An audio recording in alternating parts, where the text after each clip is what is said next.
welcome. Thank you for joining us. I'm Rebecca Berger. This is Justice for All, where you get to hear from legal professionals in the surrounding area. Tonight we're talking to Bridget Zayat from Smart Counsel. Bridget, welcome. Thank you. It's so nice to have you Thank here. you. It's so nice to see you. I know. Boy, we've known each other forever, and Long you time. came a long way from Maryland. It's not that Up bad. to here.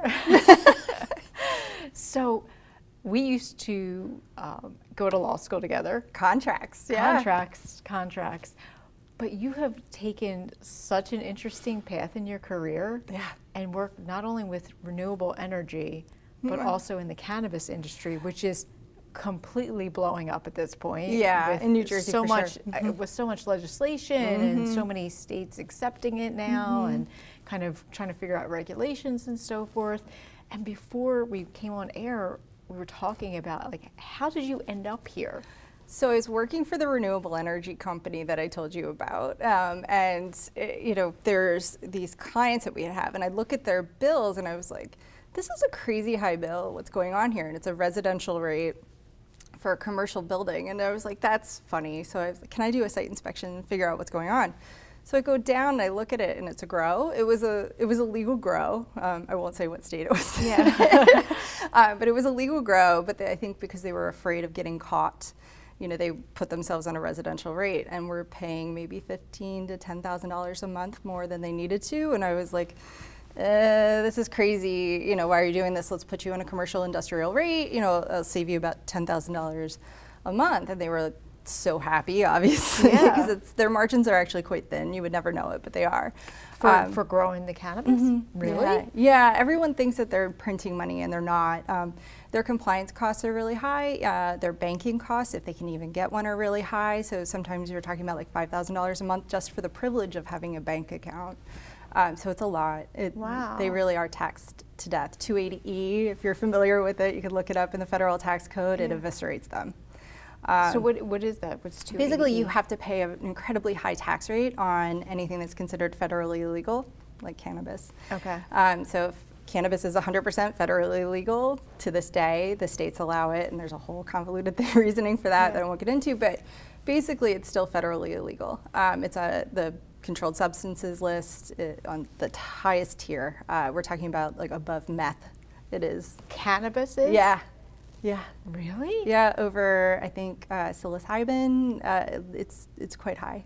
It's quite high. Like, for example, cocaine is Schedule 2. So it's a Schedule 1? Schedule 1. Wow. Yeah.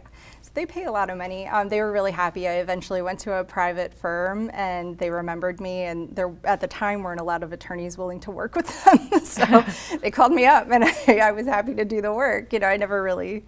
I never smoked it, and I didn't care. It was a client who was going to pay me, so I was happy to do it. Well, your undergraduate, your master's was in public policy, right?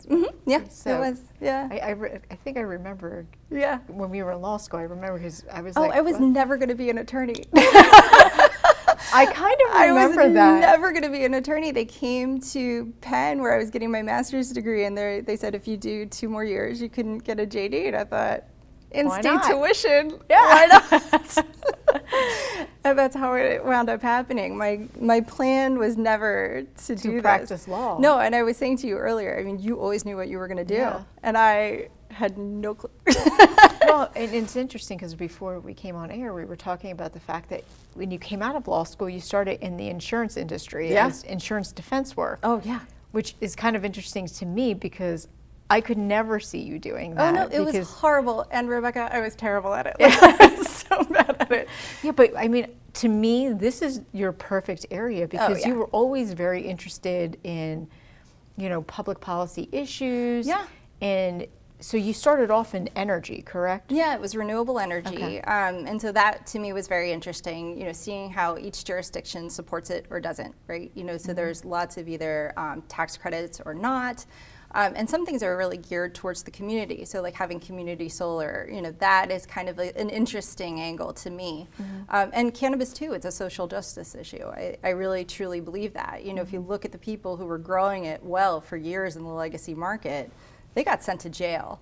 And then all of a sudden when there is actually a market for it and a public interest in it, very wealthy white folks who are able to go in without any Yeah. repercussion, right? Because they had the capitalization to do it. There's no banks, there's no lending, you know, it was family offices. So you're talking about the wealthiest of the wealthy who were able to go into this market.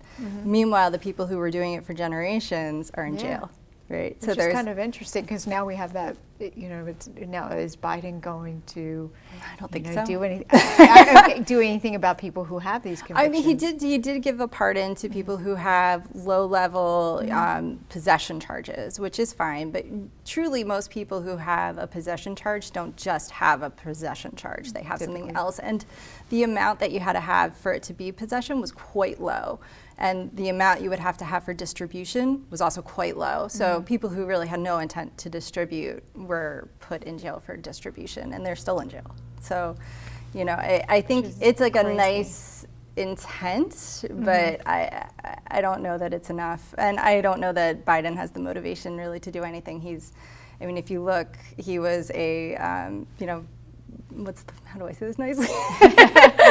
he was a big anti-drug activist, or, you know, from his position, so. But how many states now 37. have legalized? Have a medical market. Okay. 37 at least, last I checked, and it changes all the time, but 37 had a legal medical market, and there's even more. I think it's in the teens now, the high teens, maybe 16, 17, I could be wrong about that, who have a adult use market. Okay. So that would be like what you would consider recreational. Anybody could go in and buy it.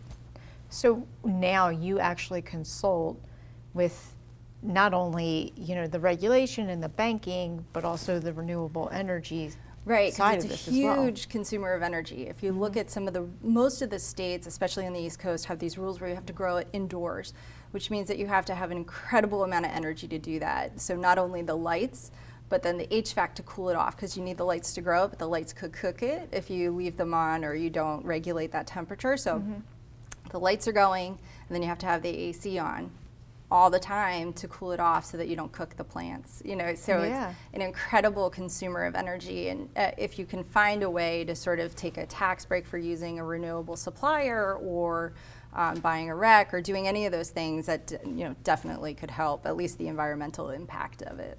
So how does it become profitable then? Because as you were saying, it's such a slim market. So are they selling to the, you know, dispensaries, or? So if you grow, usually, so some of these licensees will be vertically integrated, right? They'll have a grow, process, and dispensary. Those guys tend to do a little bit better, you know, you see some of the dispensaries who don't have an affiliated grow or processing, they tend to be hurting a little bit more too. So, you know, there's some what we call MSOs, so multi-state operators. They can kind of spread around the pain a little bit more. So if they're very profitable in one, they can kind of keep the other ones afloat for a little bit longer. And I see that a lot of times. At this point in the industry, you see more and more of the MSOs.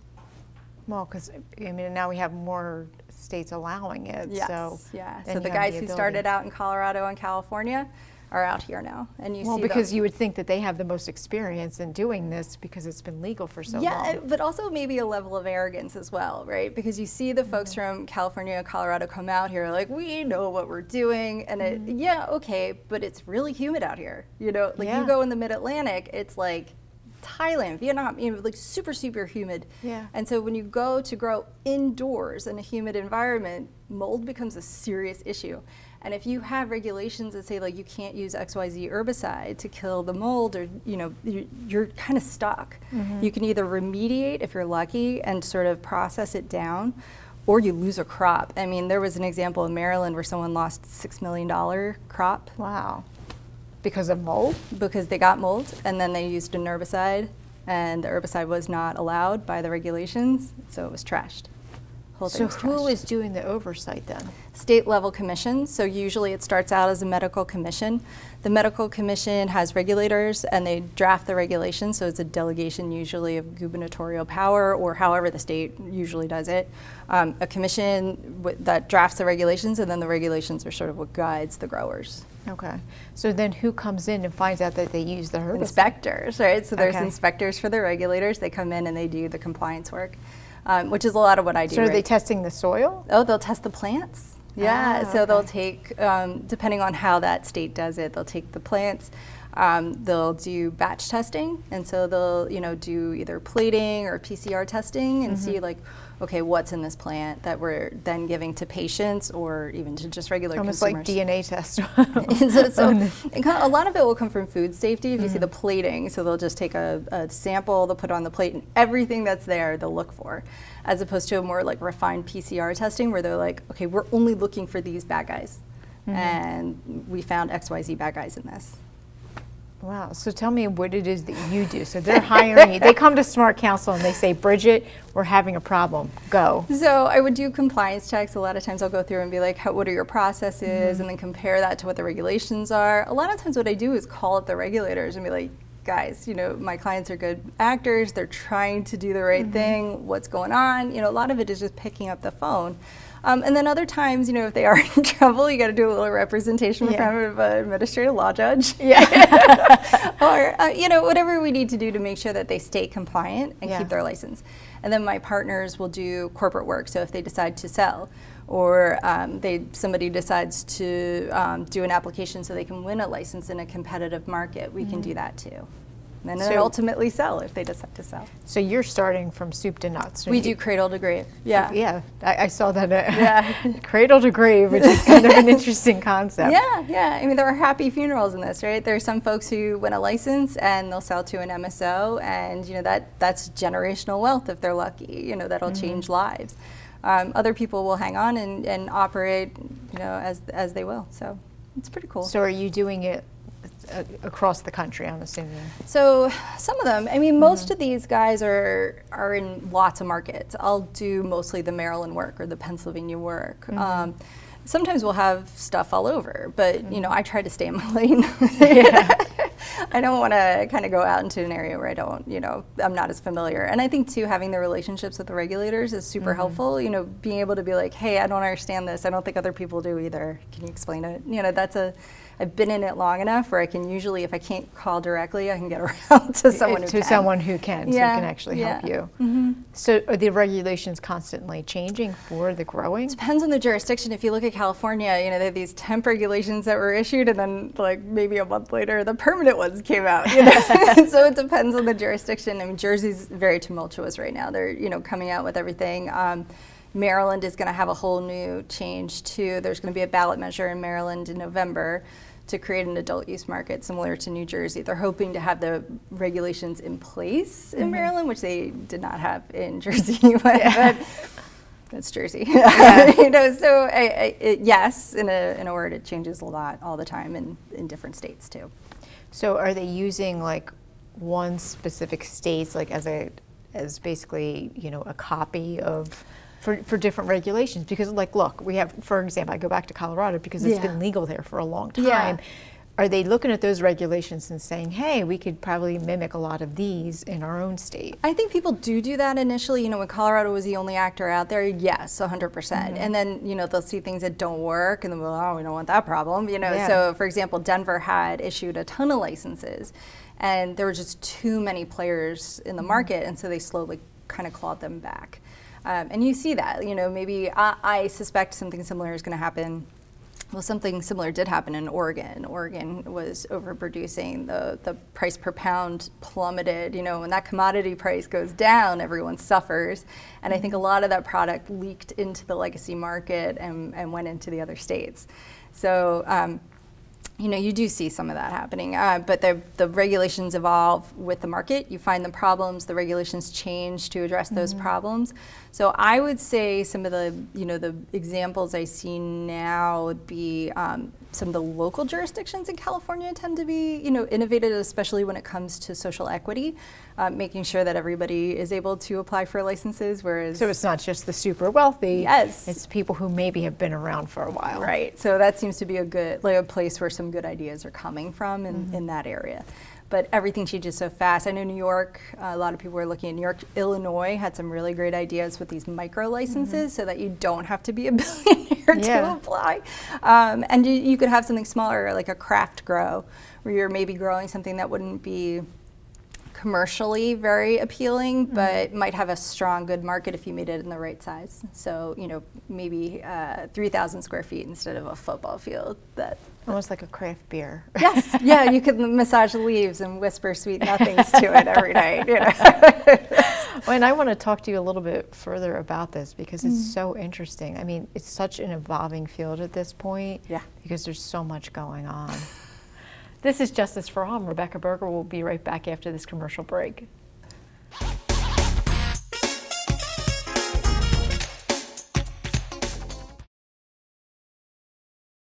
Aloha! Joe Silva here with Kukua Technologies. I'm excited to see you on Tuesdays on Morning Coffee for our tech tips.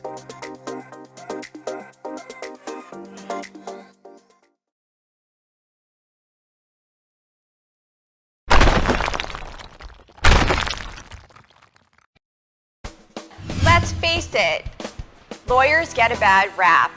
I'm Erin Brucey, host of Legal Breakdown, where we dissect legal topics for the everyday viewer, with a mix of interesting guests to talk about current events and hot legal topics. Let's work together to make the law accessible and relevant to everyone. Catch us every week on RVN Television.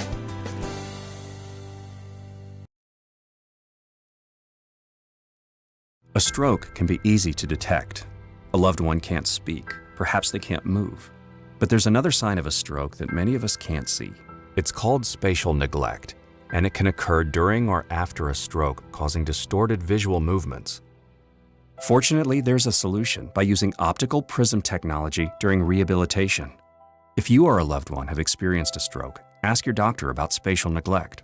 Spatial neglect. See the whole picture at KesslerFoundation.org.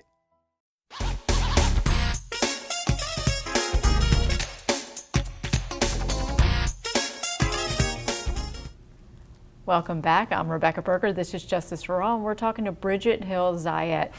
Bridget, before we went to commercial break, we were talking about all of these different, regulations and all of these different, states and the things that they come up with.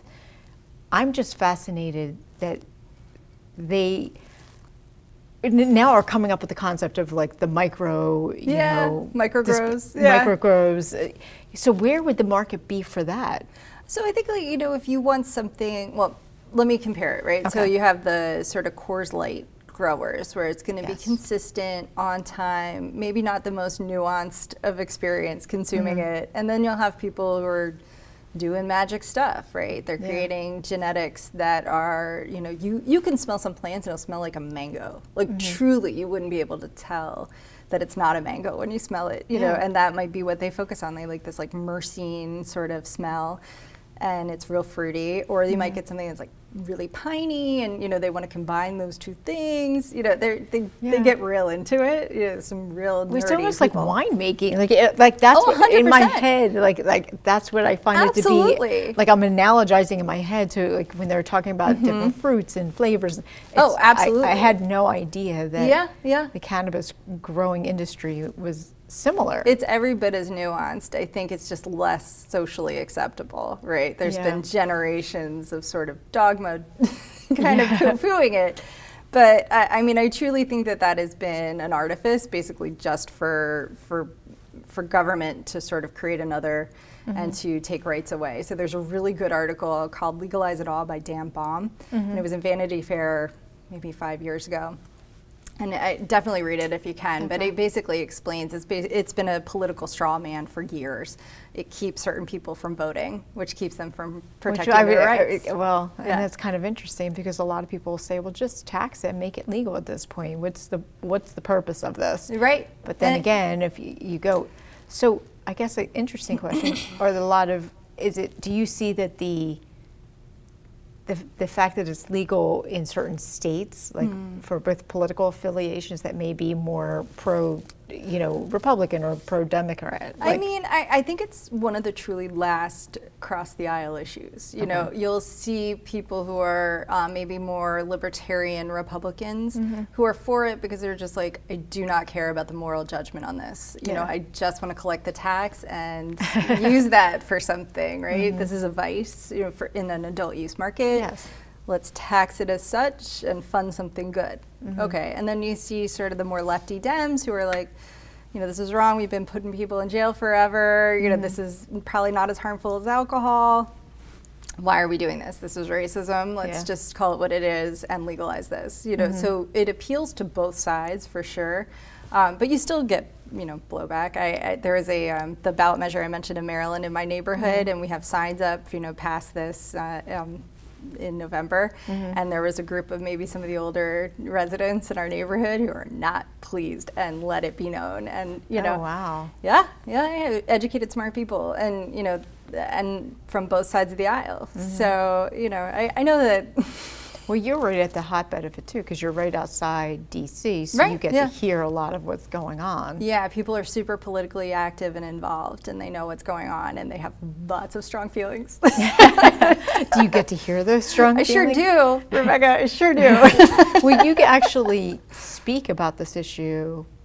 I mean, you're asked to speak on this issue a lot. Yeah.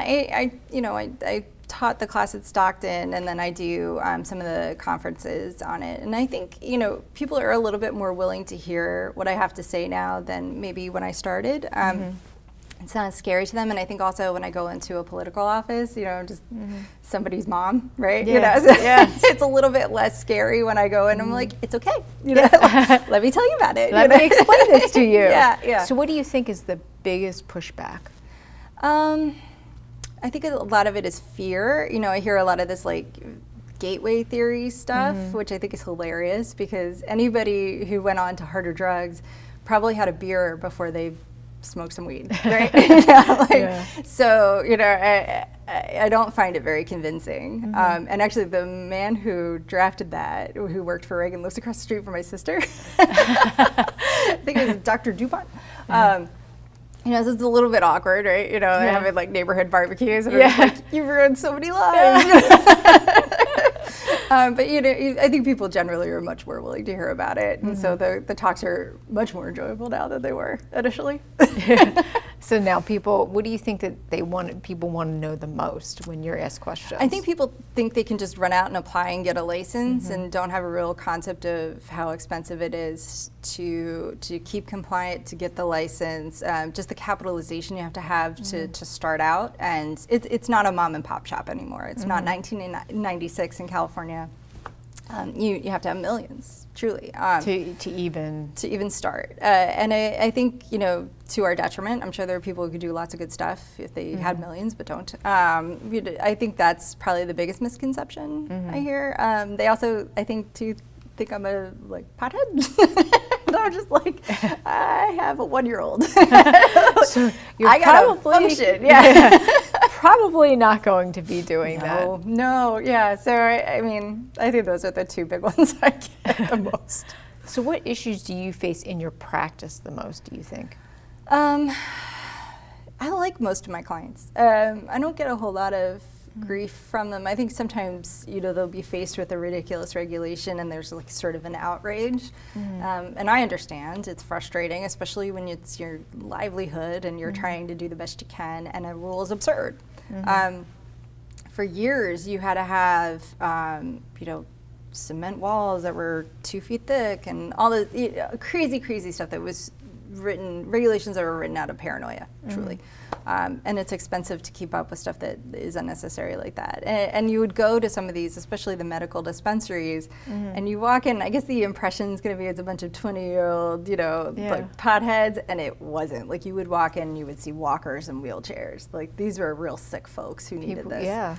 And you know, my father was terminal, and like that really helped him. You know, so you see all these regulations as if someone's going to be busting on in there with all this stuff, and it's like the geriatrics need you to hold the door for them. Like it's not a reality. So people are thinking it's just you know, young teenagers who are trying to come, or you know, early 20s or whatever, just running in there. And it's not. And so these regulations are written with sort of crime and criminality in mind, and it's truly not that. You know, so I think the frustration my clients have, and maybe pass on to me at times, is born out of that.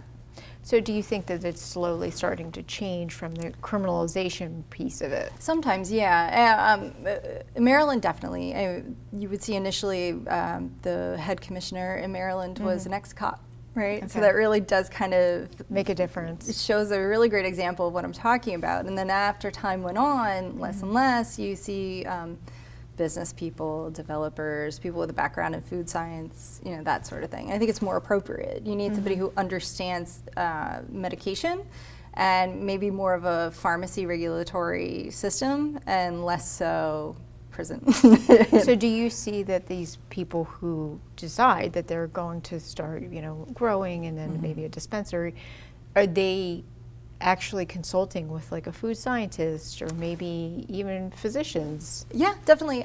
Some of the applications you had to have a physician or a clinical director on the application. So you would have anesthesiologists, nurse practitioners, anyone like that who maybe had a background in palliative care. You know, those are the folks who would be on those applications and would advise the licensees.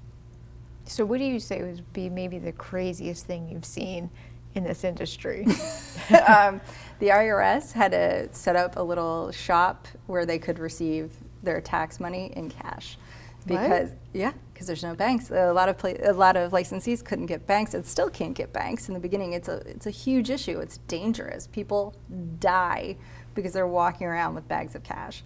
My first client paid my retainer in a duffel bag of cash. And I had to walk down the street in Brooklyn with a duffel bag of cash. And I just said Hail Marys the whole way because I was like, I'm going to die. So wait a minute, they're not able to open up bank accounts? That's right. Still to now? There's some to this day cannot open bank Because of it's illegal. My federally. IOLTA account was shut down by 2 different banks, ICU, TD, and PNC. They shut down my bank accounts. Wow. I got a bank check in the mail twice.